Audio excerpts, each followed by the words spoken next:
한 사람의 인간됨을 알기 위하여 여러분들은 무엇을 먼저 알아보시겠습니까? 보통 회사에서는 그 사람의 경력이나 또 면접을 보거나 아니면 인터넷 기관을 두거나 아니면 어떤 추천인들을 두어서 그 사람의 인간됨을 살펴보고자 합니다. 그런데 이 필립 구에달라라고 하는 이 전기 작가는 어떤 역사적인 중요한 인물의 인간됨을 알기 위하여 이렇게 했다고 합니다. 바로 그 인물이 어디에다가 돈을 쓰고 돌아다녔는지를 살폈다고 합니다. 예를 들어서 그 영국의 유명한 나폴레옹을 무찌른 웰링턴의 전기를 쓸 때에 이분은 그 웰링턴의 돈을 어떻게 지출하고 다녔는지, 예를 들어 웰링턴의 돈을 자기 마누라만을 위해 썼는지 아니면 다른 부정한 곳에 썼는지를 살펴봤다고 합니다. 근데 지인들이 아니 왜 그렇게 남 돈 쓰는 거에만 관심 있냐라고 묻자 이분의 했던 유명한 말, 돈을 어떻게 쓰는지를 보면 그의 인간됨을 알 수 있습니다 라고 말했다고 합니다. 이 시대의 가장 각광받는 영성작가 중에 한 분이 리차드 포스터의 이제 고전이 된 책이죠. 돈, 섹스, 권력이라는 책에서 그는 종교개혁자 마틴 루터의 이 말을 이렇게 인용합니다. 세 가지의 회심이 우리에게 필요하다. 마음의 회심, 정신의 회심, 그리고 지갑의 회심이다. 그러면서 리차드 포스터는 이 세 가지 회심 가운데에 현대인들에게 가장 어려운 것이 바로 돈, 지갑의 회심이다라고 토로합니다. 지금 한국 사회에서 한국 교회가 자꾸만 멸시의 대상이 되는 것도 그 가운데 하나가 바로 물질 때문이죠. 바로 돈 문제 때문에 복음 전도의 문이 여러분 얼마나 자주 막히는 것을 경험하셨습니까? 또 교회로 오고 싶지만 이 물질 때문에 상처를 받아서 나오지 않으려는 분들도 여러분 적지 않이 보셨을 것입니다. 저도 고등학교 시절에 물질 때문에 퍽 실망을 많이 했던 사람 중에 하나였습니다. 그 당시에 제가 속하였던 모교에 건축 부채가 많아지자 매달마다 막대한 이자를 지불했고요. 그래서 그 이자에 대한 부담 때문에 정작 주일학교에 대한 투자가 원활하게 이루어지지 않았고 또 막상 그 소외된 이웃들이 정말로 외치고 있었지만 교회는 그들을 돌보지 않았었습니다.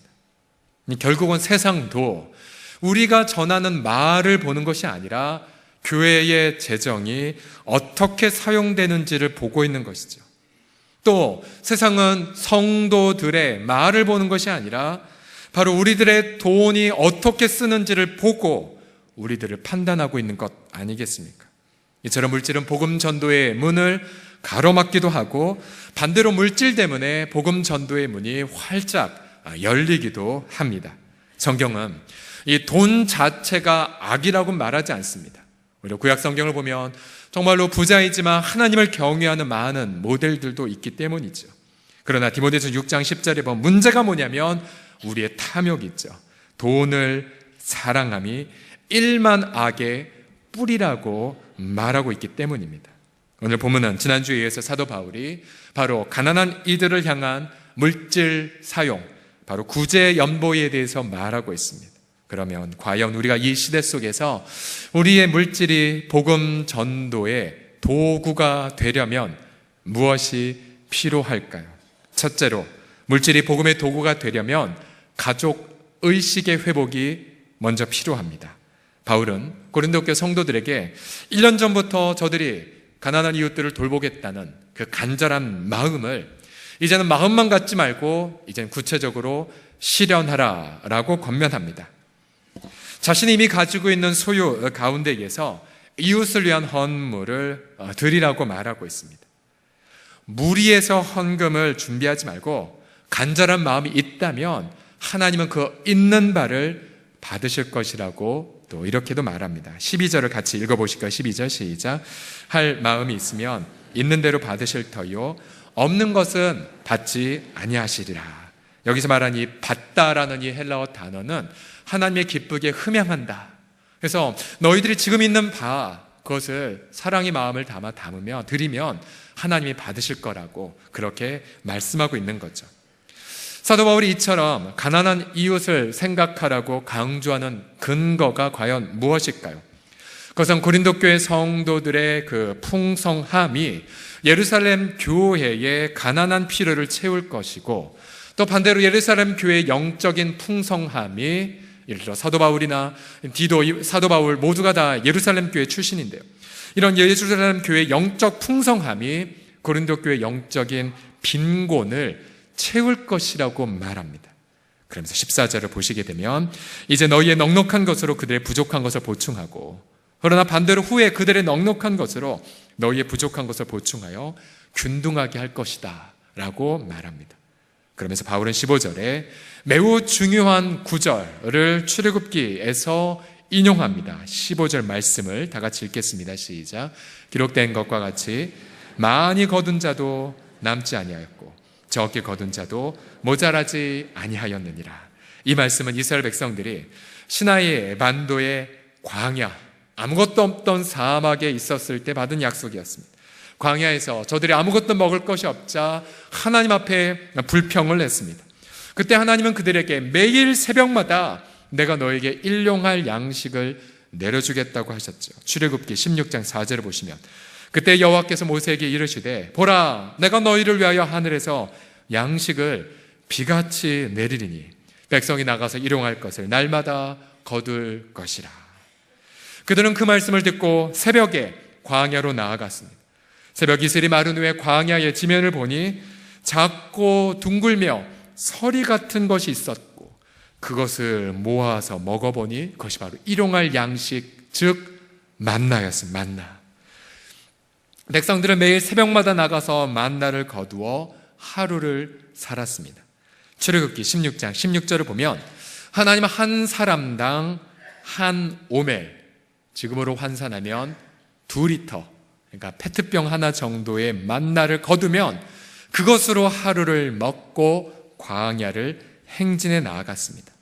그래서 여러분 상상해 보세요. 새벽에 가장 일찍 일어나서 이제 밖에 광야로 나아가면 아무것도 없어 보이는 광야였지만 하나님의 말씀대로 만나가 있었고 그것을 거두어서 이제 집에 가서 아침을 해 주었던 것이죠. 그런데 어떤 가장들은 많이 거두었고 어떤 가장들은 적게 거두었습니다. 그러나 집에 돌아가서 가족 식구 수대로 나누어 보니 각 식구당 정확히 2리터 분량의 만나를 거두었습니다. 그래서 성경은 오늘 바울이 인용한 말씀이 이 말씀입니다. 많이 모은 사람도 가족에게 나누니까 남지 않았고요. 적게 거둔 사람도 역시 가족에게 나누어 보니 부족하지 않았더라라는 것입니다. 사도 바울이 이 구절을 그대로 고린도 교회와 예루살렘 교회에 적용합니다. 즉 이런 말이죠. 그 옛날 백성들이 자신의 가족을 위해 만나를 거두었던 것처럼 너희 고린도 교회도 너희 가족을 위해 만나를 거둔 거야. 그 가족이 바로 예루살렘에 있는 성도들이란다. 그래서 너희 가족으로 간주하여 너희 가족 의식을 회복하여 너희의 풍성함을 가난한 이웃들에게 나누다워 라고 부탁하는 것이었습니다. 결국은 내가 누리고 소유한 물질 가운데에 하나님은 이미 가난한 이웃을 위한 물질도 선물로 주셨다라는 사실이지요. 우리 다 같이 한번 따라해 보겠습니까? 내 물질 속에 이웃의 목도 있습니다. 시작. 우리는 이 진리를 지난 사랑의 바자회 때에 선명하게 경험했습니다. 우리 이틀 동안 총 40여 가지의 품목을 총 230여 명의 성도들이 섬겼고요.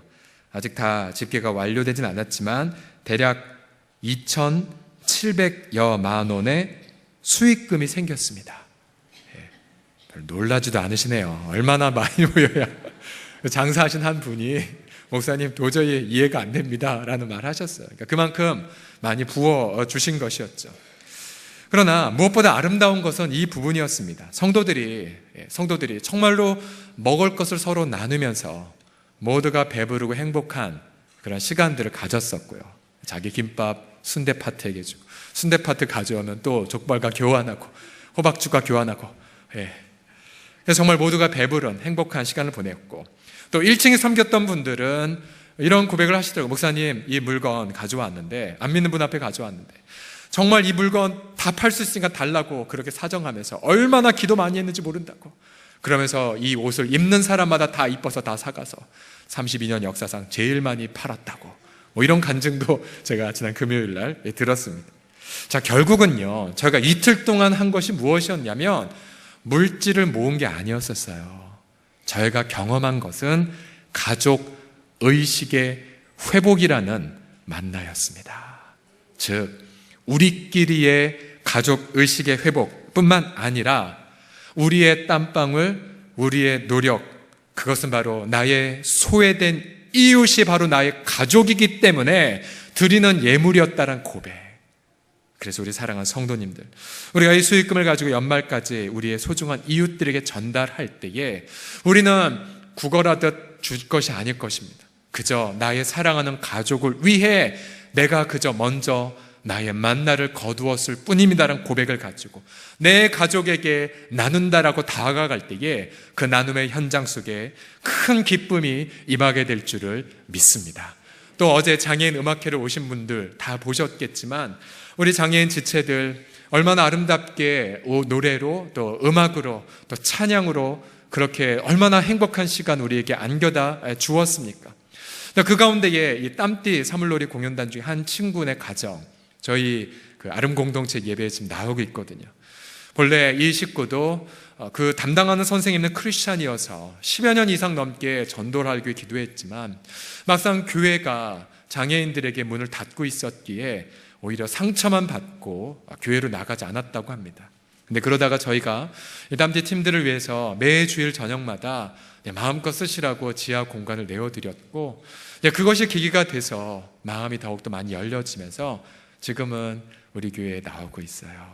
결국은 우리가 배운 것이 무엇이냐면 장애인들과도 가족 의식의 회복, 그것이 가장 필요한 것이란 것을 어제 우리가 선명하게 경험했죠. 저는 저와 여러분 모두가 가족 의식의 회복을 통하여 아름다운 이 가을의 시즌을 다 보내시기를 예수님의 이름으로 축복합니다. 연습하겠습니다. 옆 사람 눈을 보면서 당신은 제 가족이에요 라고 시작. 당신은 제 가족이에요. 그러면 그걸로 말로만 끝나면 안 되죠. 무엇을 사드릴까요? 시작. 무엇을 사드릴까요? 두 번째로 물질이 복음의 도구가 되려면 공공성과 투명성이 필요합니다. 한번 따라해 보시겠습니다. 공공성과 투명성. 시작. 자, 바울은 16절에서 24절까지 비교적 장황하게 이 구제사역을 수종두는 세 인물을 소개합니다. 디도와 두 명의 무명의 형제들을 소개하죠. 디도는 우리가 알다시피 고린도 교회 성도들에게 먼저 가서 저들의 회개, 또 사도 바울을 향한 간절함의 소식을 전해서 바울로 하여금 큰 위로를 안겨다 준 인물이었습니다. 17절에 보게 되면 디도가 이런 구제사역에 대한 권함을 받았고 본인 스스로 더 간절하게 자원해서 너희에게 나아갔다라고 말합니다. 또 18절에 보게 되면 이제 또 한 명의 무명의 형제를 추천하는데요. 이분은 당시 마게도니아 교회들 사이에서 복음 전도자로 칭찬받는 형제였습니다. 우리를 말하면 전도 폭발, 화려한 열매를 맺는 분이었었죠. 또 세 번째 사람은 22절에 보게 되면 여러 가지 일에 있어서 구제사역에도 헌신난 지체이고 또 많은 성도들 사이에서 신뢰를 받는 형제였습니다.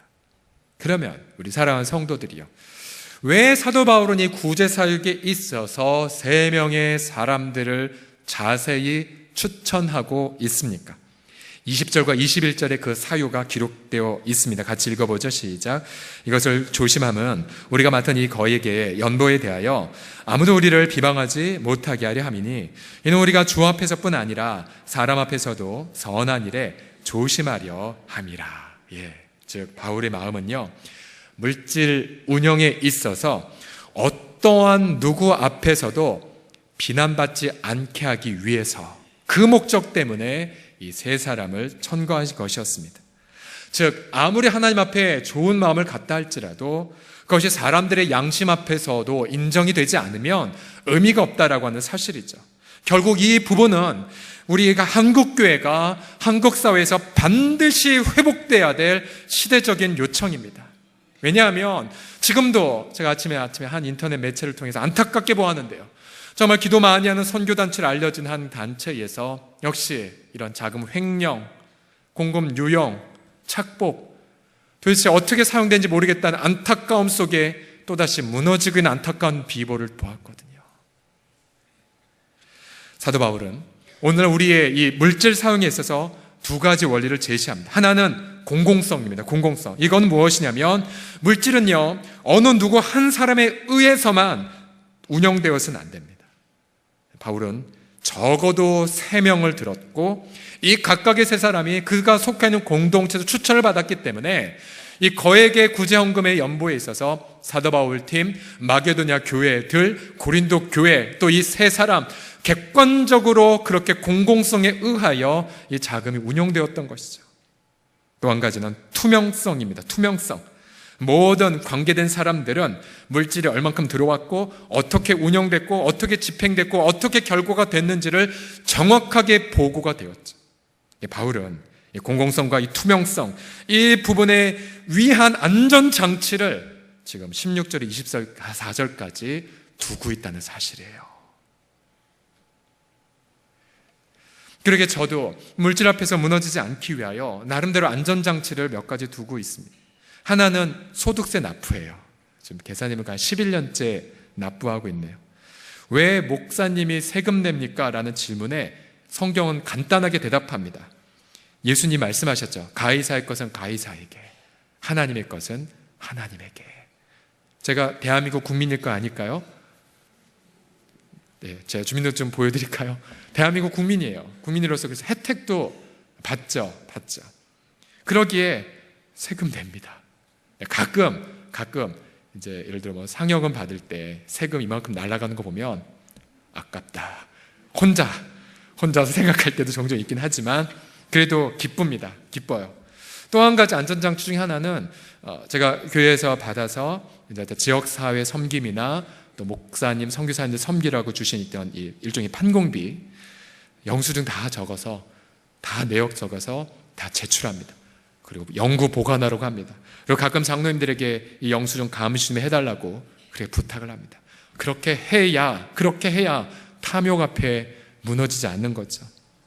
저는 주님께서 우리 공동체를 이 지역사회를 살리는 목민센터로 세우기를 좀 간절히 원하시지요.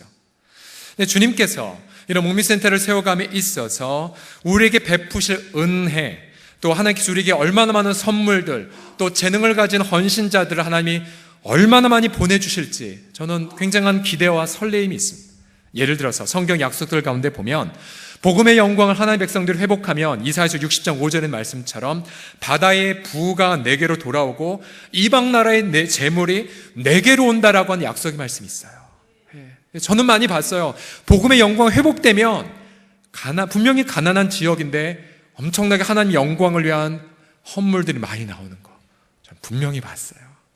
그래서 그러기 때문에 하나님께서 우리 가운데 이 거대한 물질의 이동을 허락하시기 전에 우리 공동체는 물질 사용에 있어서 믿지 않는 분들에게도 모델이 되고 존경을 받아야 됩니다. 누구 하나 헌금 때문에 상처를 받지 않도록 우리는 철저하게 성경의 원리를 지켜나가야 됩니다. 그래서 우리는 그런 꿈을 꿉니다.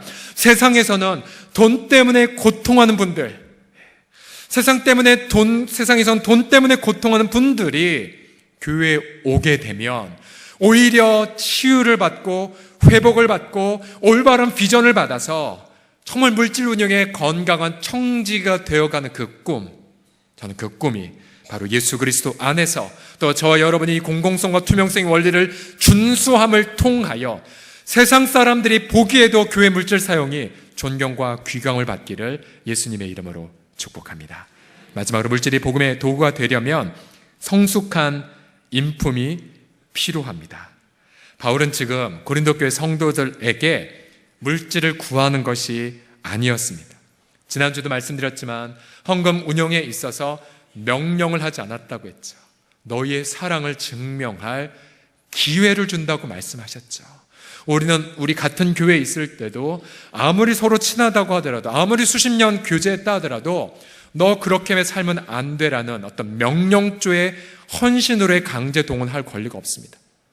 다만 너희들의 사랑에 증명할 기회를 내가 주노라고 권할 뿐이죠.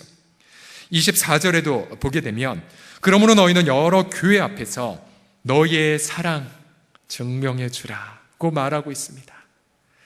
바울은 고린도 교회 성도들의 물질이 필요한 게 아니었어요. 오히려 사도 바울은 그들에게 성숙한 인품을 갖고 있는 사람들을 선물로 보내주고 있습니다. 바울이 제시한 이 세 사람의 인품을 좀 보게 되면 23절 예로 보십시오. 23절을 같이 읽어봅시다. 시작.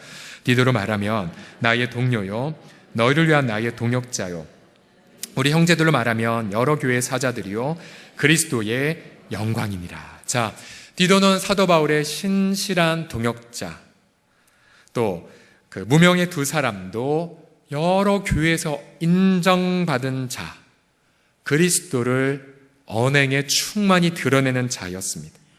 연단도 받았고 복음도 열심히 전하고 이웃사랑에 열심인 자.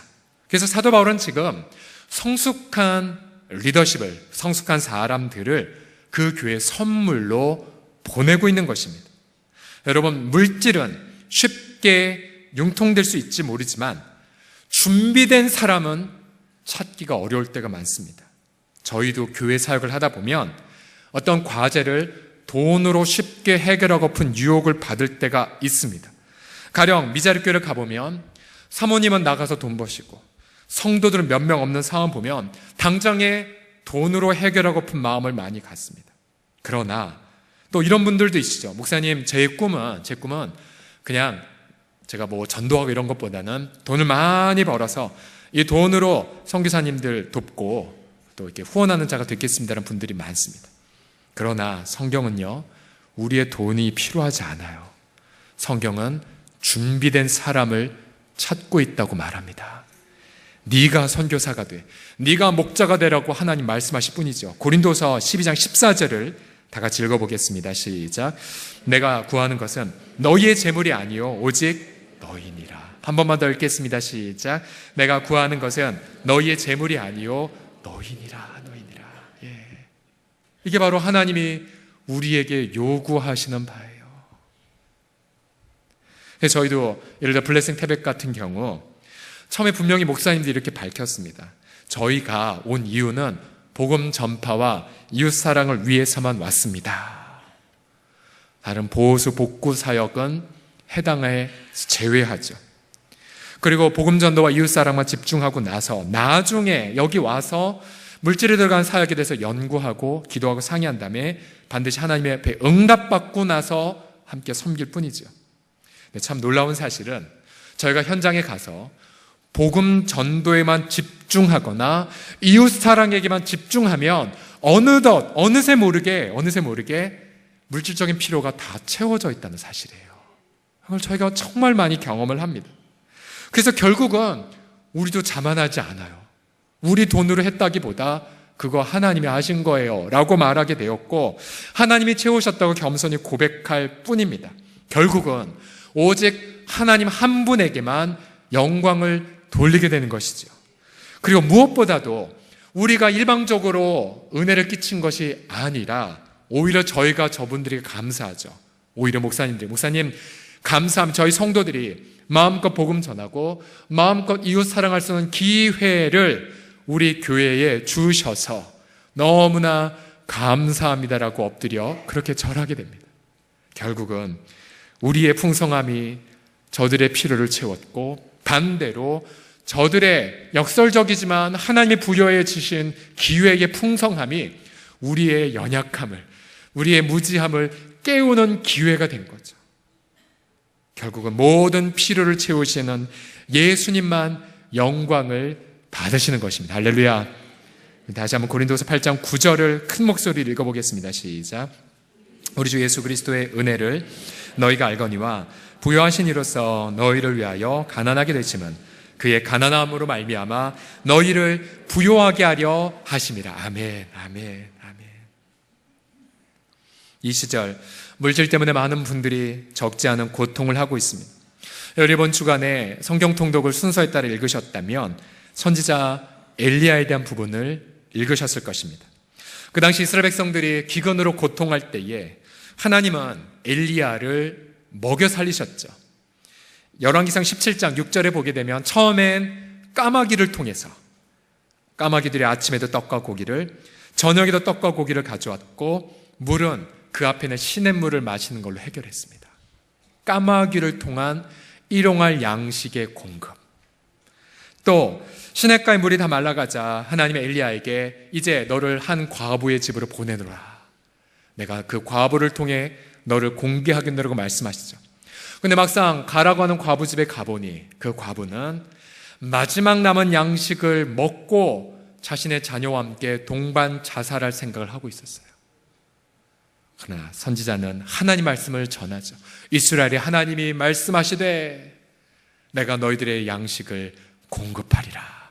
그러나 그 전에 그 작은 양식을 가지고 와서 나와 함께 나누자고 말합니다.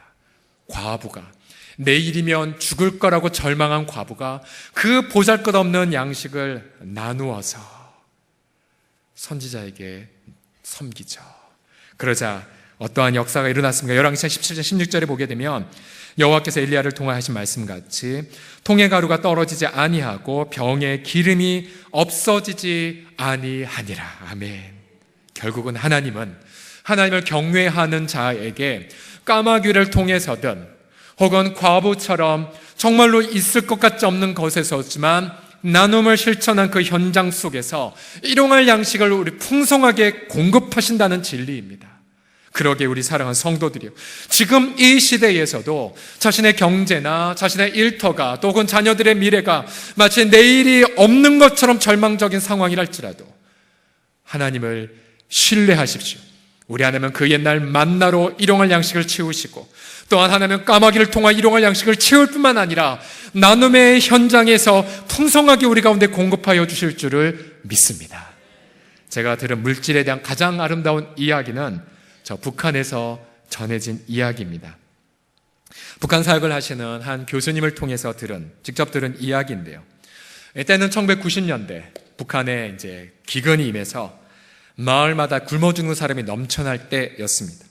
어느 한 마을에 지하교회 교인들이 있었는데요. 저들이 비밀리에 모여서 예배를 드리면서 보잘것없지만 하나님 앞에 삶의 주권을 인정하는 11조 예물을 모았고, 더 뭉클한 감동은 언제일지 모르겠지만 예배당 건축을 위해 건축에 대한 비용을 조금씩 모았다고 합니다. 근데 역시 그 마을에도 기근이 찾아왔는데, 그러나 그들은 자신의 작은 것을 나눔의 실천이 되었기에 자신의 것을 이웃과 나누었고 또 자신의 것을 모아진 것을 가지고 마을 주민들과 함께 나누었다고 합니다. 그래서 그 마을 안에는 굶어 죽은 사람이 단 한 명도 나오지 않았다고 합니다.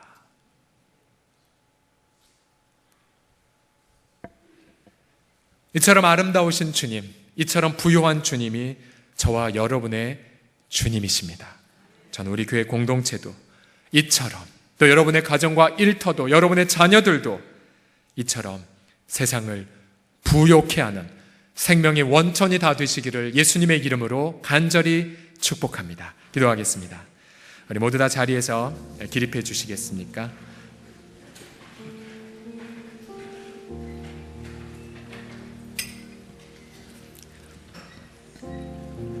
우리의 VIP를 마음에 품어보면서 많은 VIP들이 물질 때문에 마음이 상해서 복음을 거부하거나 마음은 있는데 우리가 잘못해서, 세상 사람들 보기에 너무 잘못해서 우리 때문에 복음을 거부하는 경우가 너무 많습니다. 저는 다음 주에 새벽 축제 때 복음을 증거하겠지만 또 믿지 않는 분들의 양심을 우리 성도들이, 또 제가 양심에 상처를 입힌 것 앞에 사죄를 하면서 복음을 전해야 된다는 생각, 그런 부담감이 있습니다. 그러나 우리가 낮아져도, 우리가 잘못했음을 인정해도 예수님의 복음만 드러난다면 우리는 행복할 것입니다. 우리 물질이 복음의 도구가 되게 하여 주시옵소서.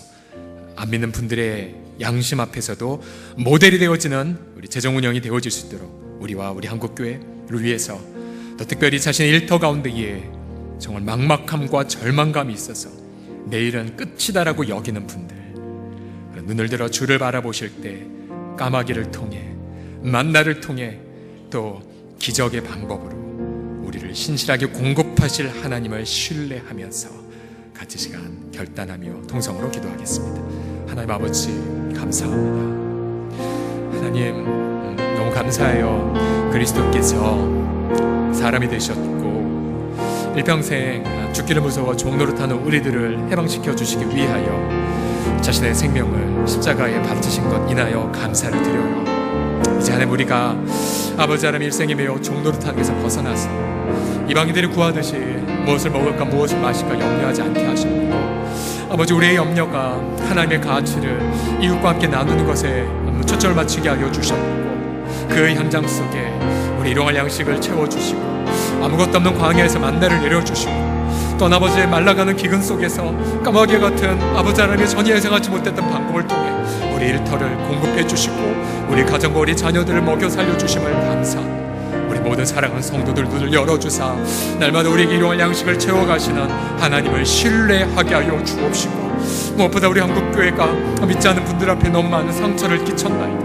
복음의 영광의 순수함이 우리의 잘못된 재정 운영 때문에 아버지 피해를 끼쳤는데 아버지 도와주십시오. 우리의 그 거대한 탐욕, 부활의 날까지, 우리 육신의 장을 벗을 때까지, 우린 죽을 때까지 탐욕과 명예욕과 권력욕과 성욕과 싸워야겠지. 아버지 안 믿는 분들의 마음 앞에서도 교회가 정말로 돈에 있어서도 정말 아버지 모델이 되어질 수 있도록 우리를 가르쳐 주시고 우리 인도해 주셔서 정말 아버지 세상 사람들을 진정 부욕케 하는 길사부리 가운데에 정말로 열방의 재물을 부어주실 때에 한 점 부끄러움 없이 세상을 부욕케 하도록 반여의 킬로미터 안에, 반경호 킬로미터 안에 복음에 있어서 또 물질에 있어서 소외된 이웃이 없기까지 우리와 우리 한국교회를, 이 지역교회를 사용하여 주시옵소서. 그의 부요하심을 포기하시고 우리를 대신하여 가난하게 되셔서 십자가에 오르셨고 친히 저주가 되셨고 죄가 되셨고 죽음을 짊어지신 예수 그리스도요, 그 그리스도의 피 묻은 그 권세 앞에서 우리가 일평생 죽기가 무서워 종노릇하는 우리들을 자유케 하여 주셨고, 먹고 사는 거에 매여 일평생 생계의 걱정 때문에 짐승처럼 살아가는 우리들을 자유케 하사 하나님 아들의 그 자유처럼 이웃을 보살피고 의와 사랑으로 우리의 물질을 사용하도록 우리에게 놀라운 복음의 영광을 선물로 주신 하나님을 찬양하나이다. 우리 모든 성도들의 내면 속에 날마다 십자가 앞에서 우리 일용할 양식을 채워가신 하나님을 날마다 경험하게 하여 주시옵시고, 작은 나눔의 현장 속에 풍성한 은혜의 잔치가 있음을 깨닫고, 무엇보다 다음 주에 새생명 축제 가운데에 물질 때문에 교회에 나오지 못한 우리 VIP들의 마음이 활짝 열려져서 우리가 정말 아버지 한국교회 앞에, 한국사회 앞에 아름다운 재정 운영의 모델이 되어지는 그런 복된 우리 교회와 한국교회가 되게 하여 주시옵소서. 우리 주 예수 그리스도의 이름으로 기도드립니다. 아멘. 하나님께 앞에 영광의 박수 올려드리겠습니다.